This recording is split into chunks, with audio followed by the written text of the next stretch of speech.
When I look at what Americans are going through right now, I keep coming back to this premise that we lack a shared reality. Let me give you an example. So I was chatting with a friend. Was it yesterday? Time feels real weird today. So I was chatting with a friend yesterday, and we were talking about the RFK Senate hearings. And she was saying that one of her MAGA relatives had watched those hearings and had just like a completely different interpretation than, you or I might have. I watched those hearings and I was like, RFK comes off as smug, arrogant, and incompetent, and profoundly evil. And the senators who were grilling him were asking the right questions. And he just seemed to think that he does not have to be held accountable to any kind of standard, that he is completely empowered to lie under oath in front of senators, that he can do whatever he wants, that he doesn't actually have to create good public policy or protect the health of the American people. In fact, he's free to endanger the health of 340 million Americans, and that he should not be questioned about that he should be above and outside of the law and be able to do whatever he wants. And my friend's sibling watched that and was like, Elizabeth Warren should be thrown in jail. And let me give you another example. A woman that I was very close with in my church went down the MAGA QAnon pipeline. There's a number of those women that went down that pipeline, but one in particular, we still communicate. We still engage with each other. I can't give up on her, y'all. I can't give up on her. And she will say things to me like, don't you understand that this is God's will, that Donald Trump is God's ordained instrument, and he is going to, bring about the second coming, or he's going to, I don't know, purge America of its sin. Completely things that are completely divorced from the theology that she and I both used to ascribe to. And I'm like, we went to the same church together for over a decade, and how can we both be viewing current events and be viewing Donald Trump and have such radically different interpretations? She believes he is a God-fearing man, and he reads his Bible. Like when he says, all of the Bible verses are my favorite, she views that as like, look at how much he loves scripture. It's so powerful to him that he can't even select one verse. And I'm like, he can't tell you a single Bible verse because he's never fucking read a Bible, and he definitely doesn't believe any of it, right? She and I view the things that Donald Trump says in his actions. We're both looking at the same things, and yet we are living in separate realities where our interpretation of events is it's not just disparate. Like, she thinks that I am deranged, and I think that she's in a cult. How do we dig out of this if we don't have a shared reality, if we don't have a shared experience? And not only that, but we are perceiving things in such radically different ways. And unfortunately, it's not just the left versus the right? It's the centrists versus the left. And even on the left, people have very, very different interpretations of events. And I think also there's a lot of this framing of a binary of everything in our culture, right? I blab about that a lot.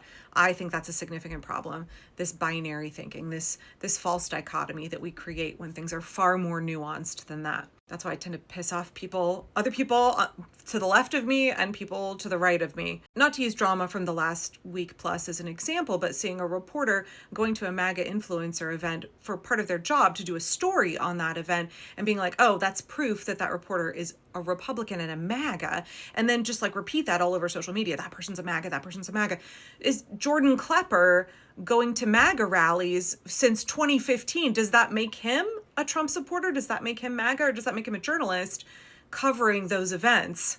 And so from people who are politically centrist or on the left, seeing events like that and having radically different interpretations and then like massive fighting over it, we lack a shared reality around really important issues. And yeah, there's going to be grifters and opportunists who are looking to make a buck off of any of these controversies or circumstances in our culture, right? For example, Maha Pipeline, all of the wellness grifting that has absolutely created an alt-right pipeline. But I think a lot of those guys had no intention of trying to radicalize people for the alt-right. They're just trying to make a buck. And they're using conspiracy theories. They're using people's outrage. They're using these cracks of how people interpret things, and they're driving folks to one side or the other in order to profit themselves personally, because capitalism fucks everything. A profit motivator is going to absolutely cause people to compromise their ethics. And look at what we're seeing from big media Right, that's exactly what we're talking about when we are discussing those pillars of support under Donald Trump. Take away the ones that are like ideologues that are holding him up because they truly believe in his mission. Take away the ones that are using him to push their own agenda, like the dark enlightenment bros who want their own serfdom and they want to be little feudal lords. Take away the Project 2025 folks who want to use Donald Trump to create a theocracy. And you have so many pillars of support that are just fucking there because they think that they will make more money by upholding Donald Trump. They don't actually believe in the reality that he is presenting, but they are perpetuating that reality and cultivating that reality in millions and millions and millions of Americans. Look at today. Look at the U.S. Tennis Association and the U.S. Open and corporate legacy media. They were willing to carry water for Donald Trump. They were willing to censor their content to keep Donald Trump happy. They were actively participating in crafting a false narrative in that skewed version of reality to put out to all of their viewers because they think they will make more money if they play appeaser, if they capitulate. So yeah, in a capitalist system where profit always fucks everything, you are going to end up with grifters and opportunists, cowards who are saying, my priority is for me and my own. My priority is getting wealthy in this scenario. How do I exploit this scenario for my own profit? And I think they create that rift. The rift was already there. They amplify that rift, right? They enrich themselves off of it and they worsen the cultural issue. So how do we come back from that? Because I keep thinking over and over about this. How do we regain a shared reality?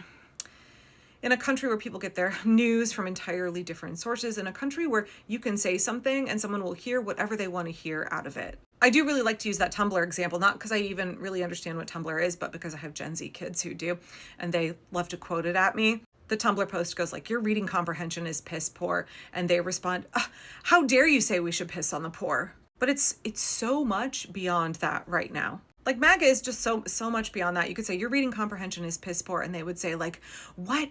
They're putting kitty litter boxes in schools? It's just a completely separate reality. It's not even like a non sequitur. They are hearing something that you never said. They are operating in a completely separate reality. Their worldview is so skewed. And I know it's important to study cults and it's important to study conspiracy theories and to learn about the psychology of how people get in that position in the first place. And this is where maybe I need to become a better student of history, because how have we recovered from situations like this in the past? How have we brought people back together and developed a shared understanding so that we can rebuild a country, heal a society? How have we done that in the past? I don't know, because in all of this, when I try and have rational conversations, not just with people who are MAGA hats, not just even independent, apathetic voters who just don't care. They have their head in the sand. What's happening is not impacting them directly enough for them to give a shit yet, right? It's not just those folks. It's even other folks on the left. How do we have these conversations in a way in which we can actually hear each other and make any kind of progress?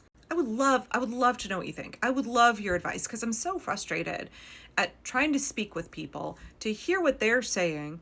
I feel like I hear what they're saying, and I cannot comprehend how they have developed that worldview. And I don't know how to have any more conversation with them. I don't know where to go from there. I do think a lot of it is because we now live in a post-truth political landscape where Donald Trump has divorced our words from any sort of meaning, where truth does not matter. So how do we reclaim the concept of truth in society? How do we have conversations with folks who are chatting with you on the sidewalk, or you're having coffee together, but like you're conversing, but you're on entirely separate planes at the same time? I don't think we have to convert MAGA. I don't think we need to expend the labor and energy of trying to make them see reality. But I think this is a larger cultural problem, driven very much by this current belief that everything is a binary, that it's very black and white, that it's, this way or that way, an unwillingness to see nuance. And at the same time we're living in a culture with no willingness for nuance. We're living in a culture that is divorced from truth, where post-truth politics reigns.